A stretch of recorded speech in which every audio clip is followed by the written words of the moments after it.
मंगू भाई जी को विशेष प्रणाम करता हूँ। सूरत से आए हुए तो खूबसूरत महिलाओं को प्रणाम करता हूँ।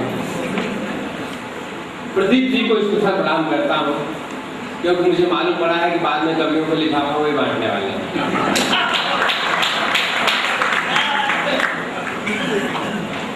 दोस्तों, हमारे बीच में मंगू भाई पटेल जी बैठे हुए हैं। एक चीज आपको मैं बता दूं, हम कवि होते हैं, हम किसी पार्टी के नहीं होते हैं, हम कभी आप सबके कारण होते हैं। मैं कुछ कहने से पहले सबको बता दिया करता हूँ कि न मैं कांग्रेस का आदमी हूँ, न मैं भाजपा का आदमी हूँ, न मैं शिवसेना और सपा का आदमी हूँ। आदमी तो मैं मायावती का भी नहीं हूँ।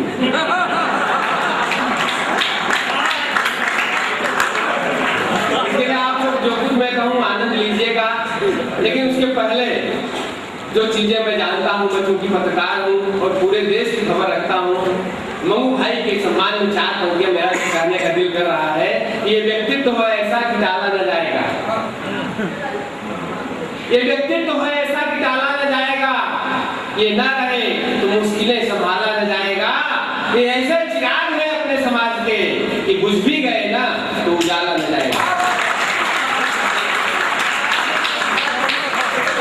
और मैं नवसारी में जैसे ही पांव रखा, मुझे मालूम पड़ गया कि कैसी नगरी है। सर्किट हाउस आया और सर्किट हाउस आकर के मैंने 1 गिलास पानी पिया, वो मुझे बहुत खारा लगा। आपको भी लगता ही होगा। मैं मुंबई से आया हूँ, यूं तो सागर के किनारे पर रहता हूँ, सागर का पानी खारा होता है, लेकिन हमारे मुंबई महानगर पालिका का जो पानी है वो पूरे भारत में किसी भी महानगर पालिका से सबसे मीठा होता है। लेकिन यहाँ आकर के जो मुझे लगा, मैंने 4 पंक्तियां आप भी अभी ताजा लिखी हैं। अगर आपको लगे कि यहाँ आपके दिल की बात और यहाँ की संस्कृति के बारे में सही लिखा है तो आशीर्वाद दीजिएगा। और विशेष करके जो पत्रकार भाई बैठे हुए हैं उनका ध्यान मैं आकृष्ट करना चाहूंगा। अगर हो सके तो कोट करेंगे इस नवसारी के लिए 4 पंक्तियां कि मैंने देखा इस माटी का कण ही संस्कारी है। मैंने देखा इस माटी का कण ही संस्कारी है, प्यार मोहब्बत सदाचार में गुथा हुआ नर नारी है। और नवसारी के लोगों में का मैं कितना यार बखान करूं, नवसारी के लोगों का मैं कितना यार बखान करूं, यहाँ का यारों खारा पानी मीठे पर भी भारी है।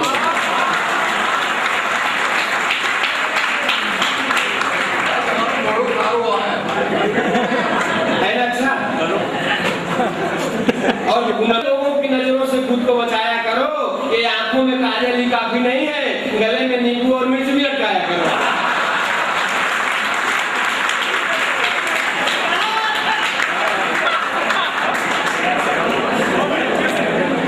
अनिल भाई कह रहे हैं वंश मोर के चक्कर में हमारी आबादी 1.25 करोड़ हो गए, 9 करोड़ हो गए। ये महिलाएं टीवी होती है और पुरुष रेडियो होता है। आप सुन रहे हैं रेडियो, तो अच्छा लगे तो सुनो, नहीं तो ठीक से बंद करो।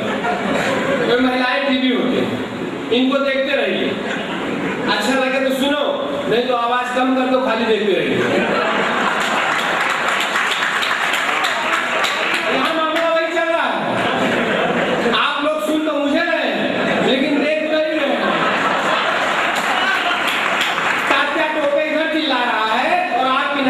वाली रानी के पास ये नवसारी है। नवसारी में मैं कदम रखा तभी मुझे मालूम पड़ गया कि यहाँ के लोग कैसे हैं। गाड़ी से उतरा और एक रिक्शे वाले से मैंने पूछ लिया कि भाई सर्किट हाउस का क्या लेगा। उसने कहा बेचना ही नहीं है। यहाँ आया प्रदीप जी ने मुझे पास 15 दिन पहले फोन किया था, सूरज जी अब की बार आना है, मैंने सुना है आप बहुत धमाल करते हो यार, आना है, हंसाना है, मैं आ जाऊंगा। उन्होंने कहा नहीं, जब आप तो जी टीवी पर, जी स्माइल पर, सहारा लाइव इंडिया तमाम चैनलों पर आने लगे हो, आपका रेट बहुत ज्यादा हो गया, बहुत पैसा लेने लगे हो। मैंने कहा हाँ तो लेता हूँ। बोले नहीं, हमारा समाज का कार्यक्रम है, अपने समाज के लोग बहुत सारे रहते हैं, मंगू भाई पिछले 8 साल से आ रहे हैं, खूब मजा आता है, आप आइए, हम उतना पैसा नहीं दे पाएंगे। मैंने कहा कोई बात नहीं पांडे जी, मैं आ जाऊँ। नहीं, हम लोग बड़े ईमानदार भी हैं, नवसारी के लोग हैं, एक पैसे का हिसाब रखते हैं, आप बताइए कितने का लिफाफा बनाना पड़ेगा। मैंने कहा भाई साहब आपने अपने दिमाग में जितना सोच के रखा होगा उससे 2000 रुपये कम दे देना। नवसारी के इन्होंने कहा आजा बेटा, मैंने 2000 कहीं लेने के लिए सोचा था।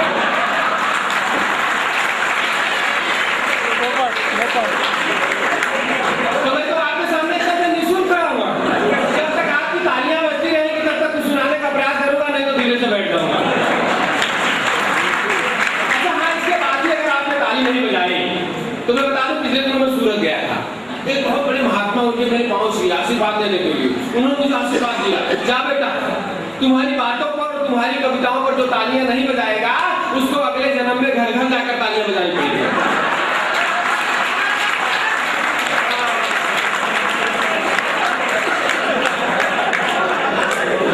तो ये अगले जन्म का रिस्क है, पता नहीं कहां पैदा होना पड़ रहा है।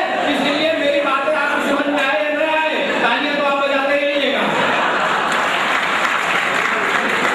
जैसे ही मैं बोलूं अगला जन्म, आप समझ लीजिए, याद करिए और तालियां बजाते रहिएगा। क्योंकि मैं यहाँ आया, यहाँ के लोगों की चालाकी देखिए। मैं यहाँ आया, एक आदमी केला बेच रहा था। मैंने उससे कहा, भैया केला क्या भाव दिया? उसने कहा 15 रुपए दर्जन फिक्स। मैंने कहा यार कुछ कम करो।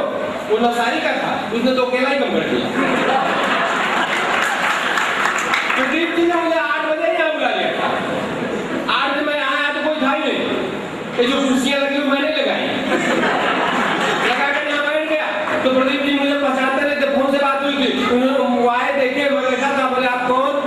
मैंने कहा पहचान कौन? उनका हाँ, आप हैं कौन? मैंने कहा मैं हास्य कवि सुरेश मिश्रा हूँ, आपने मुझे हंसाने के लिए बुलाया है, मैं हंसाने आया हूँ। बोले तो आपका क्रियाक्रम कब शुरू होगा? मैंने कहा कि यार क्रियाक्रम नहीं है, कार्यक्रम है। इन्होंने कहा एक ही बात है। मैंने कहा फिर आप जैसे 4 लोग कंधा देने के लिए तैयार हो जाइए, हमारा क्रियाक्रम भी शुरू हो जाएगा। हमारे भाई आए, बसंत आए, यहाँ हंसाए, खूब मजा लगा। आपको भी अच्छा लगा। लालू प्रसाद यादव की बात की, आपको खूब अच्छा लगा, मुझे अच्छा नहीं लगा। मैं तो हमेशा इनके सम्मान में 4 पंक्तियां करता हूँ और फिर इनके सम्मान में 4 पंक्तियां दे रहा हूँ, आप संभालिएगा। मुझे आए तो फिर वैसा ही होना चाहिए, जैसा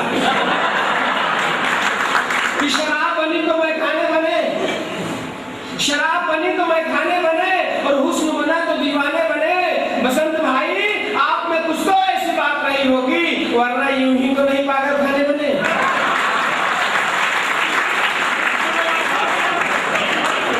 बसंत की आदत है, जहां भी जाता है ऐसे प्रभाव डालता है।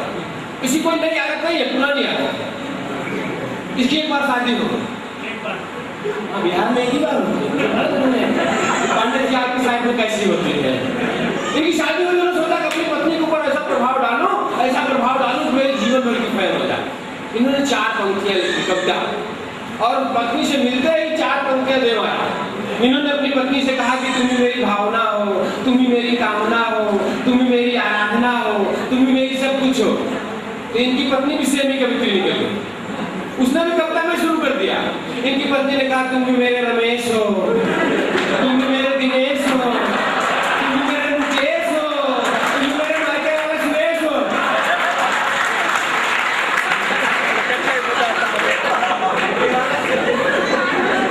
ये बिहार के रहने वाले, बिहार वाले बड़े चालाक होते हैं।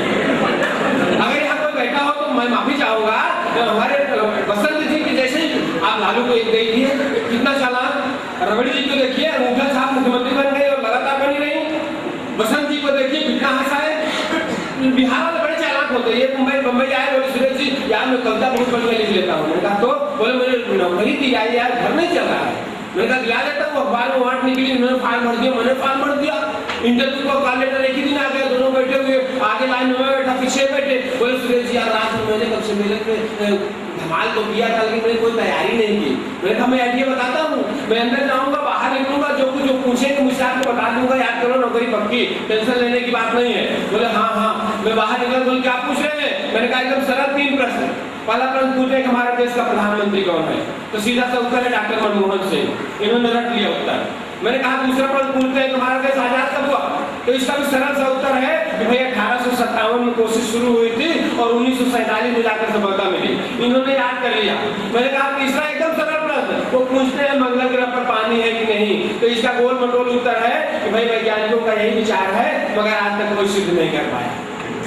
इन्होंने तीनों उत्तर रख लिया, इतना रटा कि इनको उत्तर प्रदेश का कोई प्रश्न भूल गया। लेकिन बिहार के आदमी बड़े चालाक होते हैं, ये काम कोई बात नहीं है, बिहार होने का गौरव किस दिन मिलेगा। उत्तर तो याद है ना, जैसे इनका नंबर आया गुजराते अंदर, मंगू भाई ने कहा पूछो जहां से पूछना हो। सामने वाले ने पूछा क्या हुआ कॉन्फिडेंस, अच्छा पहले ये बताओ कि तुम्हारा नाम क्या है। उन्होंने रटा हुआ था, बोले डॉक्टर मनमोहन सिंह। उसने ऊपर से नीचे तक इनको देखा, बोला दाढ़ी ने पूछा मनमोहन सिंह अरे तू पैदा कब हुआ। इन्होंने कहा 1857 में मुझे उसकी हुई थी, 1927 में आकर समझता नहीं। वो तो टेंशन में आ गया, उन्होंने कहा अरे तू पागल है क्या।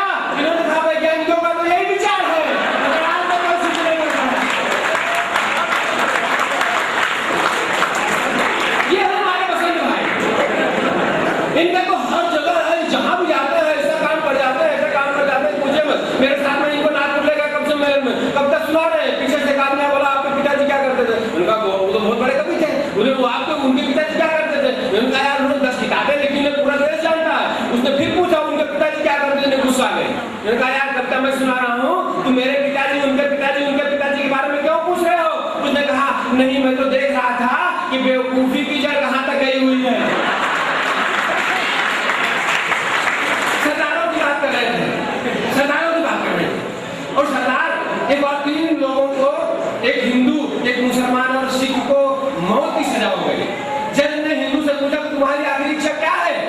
हिंदू ने कहा मुझे गीता पढ़वाई है, उसे गीता दी गई, वो गीता पढ़ा, बाद में उसका सिर मशीन में डाला गया, बटन दबाया, आ एकदम उसके गर्दन के पास आकर रुक गया।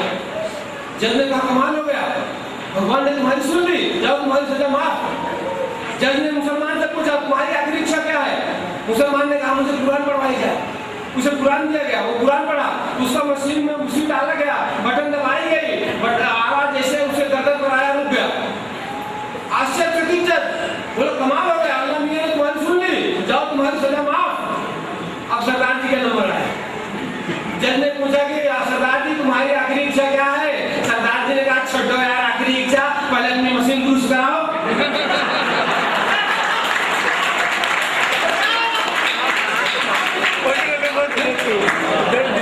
ये ऐसी कौम है जिसके समान में तो मैं खुद प्रणाम करता हूँ। हम सारे लोग ये शादियाँ जरूरी है, और मैडम लोग अच्छी लगे इसके लिए कान में बालियाँ जरूरी है। सुरेश को सुनाए तो आप भी जोरदार।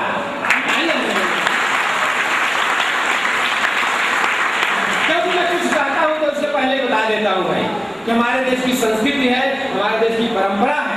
हमारे यहाँ जो जितना बड़ा पत्नी पीड़ित हुआ है उतना बड़ा कवि होता है। आपको विश्वास ना हो, मैं प्रमाण दे रहा हूँ कि तुलसीदास को उनकी पत्नी ने पीटा और गालियां दी, तुलसीदास भी महाकवि बन गए।